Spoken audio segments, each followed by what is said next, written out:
Баршаңызға қайырлы күн, менің құрметті көрермендерім. Бүгін біз сіздермен өте ерекше әрі дәмді болып шығатын тағамды бірге дайындайтын боламыз. Яғни тауық етін қаймақтың соусында дайындаймыз. Күнделікті қарапайым тағам түрін дәл кафедегідей өте әдемі етіп осылай ұсынсаңыздар болады. Дәмі енді өте ерекше, дәмді болып шықты. Ол үшін видеоны соңына дейін көріңіздер. Менде бұл жерде дайын тауықтың төс еті. Бұл тағамға тауықтың төс етін, жон етін және де сан етінің етті жерін пайдалана берсеңіздер болады. Енді тауықтың етін видеодағыдай ірірек етіп турайсыздар.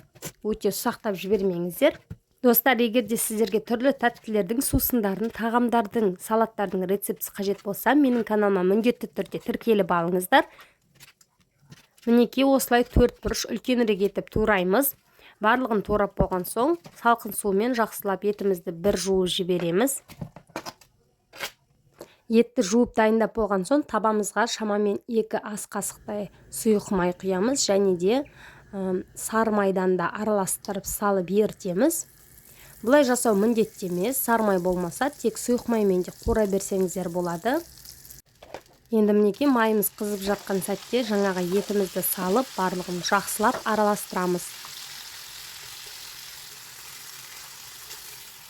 Етіміз қуырылып жатқан сәтте бір бас пиязымызды ашып жуып және ұсақ етіп тураймыз.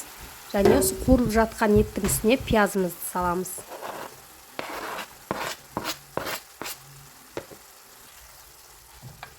Тағы да бір жақсылап араластырып, бетін жауып, тауықтың еті осылайша өз сөлін бөледі. Өз сөлінде баяу отта қайнатамыз. Оған дейін біз соусымызды дайындаймыз. Соусқа осында 20% кез келген қаймақ түрін алсаңыздар болады. Қаймақтың 15% түрінде алсаңыздар болады. Және 2 тісше сарымсақты үккіштің кішкене көзінен өткіземіз. Келесі кезекте дәміне қарай 1 шай қасықты толтырмай тұз саламыз. Және де қара бұрыш немесе кез келген өзіңізге ұнаған дәмдеуішті қоссаңыздар болады. Сондай-ақ міндетті түрде 1 ас қасық ұн салыңыздар. Ұнды салуды ұмытып кетпеңіздер. Себебі сіздің соусыңыз қоюланбай қалуы мүмкін. Және осының барлығын осылай құрғақ күйінде бір араластырып алсаңыздар, ұнның түйіршіктері өте қалмайтын болады. Содан кейін барып үстіне су құямыз. Суды бөлме температурасында немесе кәдімгі қайнап тұрған ыстық суды да қоса берсеңіздер болады. Ешқандай айырмашылық жоқ. Барлығын жақсылап араластырамыз және біздің қуырылып жатқан етіміздің үстіне жаңағы соусымызды құямыз. Және жақсылап бір араластырып, бетін жауып баяу отта 25-30 минуттай ұстаймыз. Сол кезде біздің тағамымыз толықтай дайын болады. Бастапқыда осылай соусымыз сұйық болып тұрады. Және уақыт өте келе 20 минуттан соң, жарты сағаттан соң осылай соусымыз қоюланып дайын болады. Және дайын болуға 5 минут уақыт қалғанда лавр жапырағы мен укроп салсаңыздар болады. Қалауларыңызша.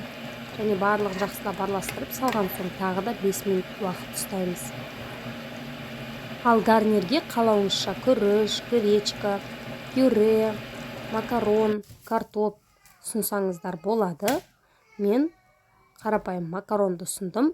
Егер сіздерге шашырап пісетін күріштің рецептісі керек болса, дәл осы видеоның астына ссылкаға төменге қалдырып кетемін. Сол жерден кіріп, қарап жасасаңыздар болады. Осымен біздің қаймақ соусында піскен тауықтың төс еті дайын. Назарларыңызға көп рахмет. Сіздермен бірге болған Мөлдір.